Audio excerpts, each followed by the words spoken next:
மாறும் மந்திரியாரே, என்ன விஷயம் கூறுங்கள். உங்களை பார்ப்பதற்கு சாஸ்திரிகள் வந்திருக்கிறார்கள். வர சொல்லுங்கள்.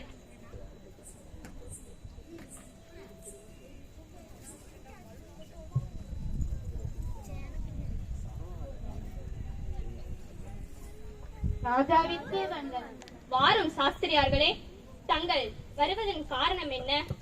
அபூர்வ நட்சத்திரத்தை வானிலே கண்டோம்.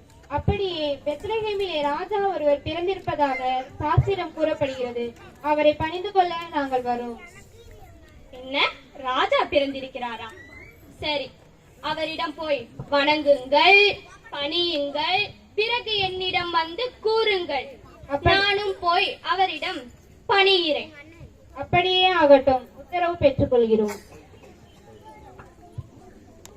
என்ன, எனக்கு போட்டியா? ராஜா பிறந்திருக்கிறாரா? மந்திரியாரே, 2 வயதிற்கு உட்பட்ட அனைத்து குழந்தைகளும் வெட்டி ஆற்றில் போடுங்கள். அப்புறம் எப்படி ராஜா வருகிறார் என்று பார்க்கிறேன்.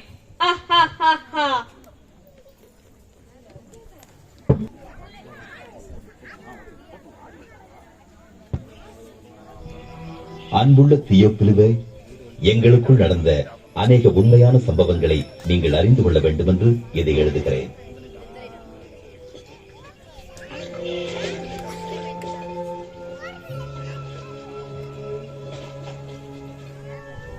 அகஸ்துராயன் ரோமாபுரியில் அதிபதியாகவும் ஏரோது யூதேயா தேசத்தின் ராஜாவாகவும் அரசாளும் நாட்களில் தேவன் தமது தூதனாகிய காப்ரியலை நாசரேத்தூரில் வசித்த கன்னிகையிடம் அனுப்பினார். அந்த கன்னிகையின் பெயர் மரியாள்.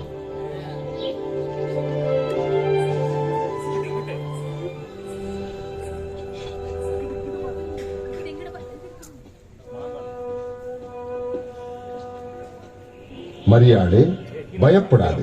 நீ தேவனிடத்தில் கிருபை பெற்றாய். நீ கர்ப்பவதியாகி ஒரு குமாரனை பெறுவாய். அவருக்கு இயேசு என்று பெயரிடுவாயாக. இது எப்படியாகும்?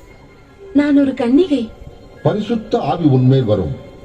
ஆதலால் உன்னிடத்தில் பிறக்கும் பரிசுத்தமுள்ள பிள்ளை உன்னதமான தேவனுடைய குமாரன் எனப்படுவார். அவருடைய ராஜ்யத்திற்கு முடிவராது.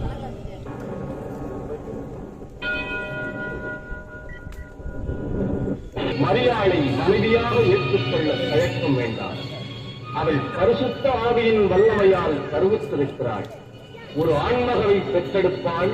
அதற்கு இயேசு எனும் பெயரிடுவீர். ஏனெனில் அவர் தம் மக்களின் பாவத்திலிருந்து மீட்பவராவார். சமாதானம் நிலவட்டும்.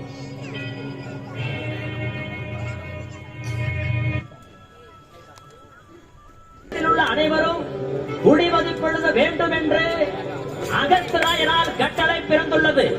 எனவே எல்லோரும் அவரவர் ஊர்களுக்கு சென்று குடிமதிப்பெழுதி கொள்ளும்படி கேட்டுக் கொள்ளப்படுகிறார்கள்.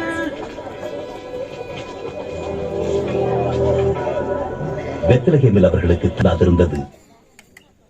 ஆனால் அவர்களுக்கு கிடைத்ததோ ஓர் எளிய மாட்டுத் தொழுவம்.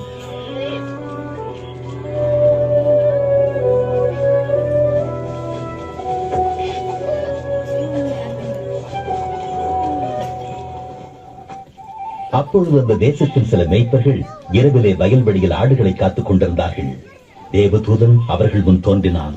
தெய்வீக மகிமை அவர்களை சுற்றிலும் பிரகாசித்தது.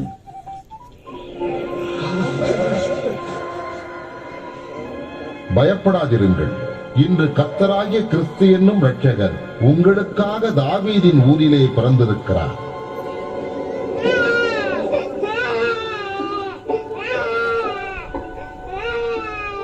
மேய்ப்பர்கள் அவ்விடம் விட்டு விரைந்து தொழுவத்தில் பிறந்த பாலனை காண சென்றனர். கன்னித்தாய்க்கு பிறந்த இரட்சகரின் பிறப்பின் நற்செய்தியை முதலில் பரப்பினவர்கள் இவர்களே.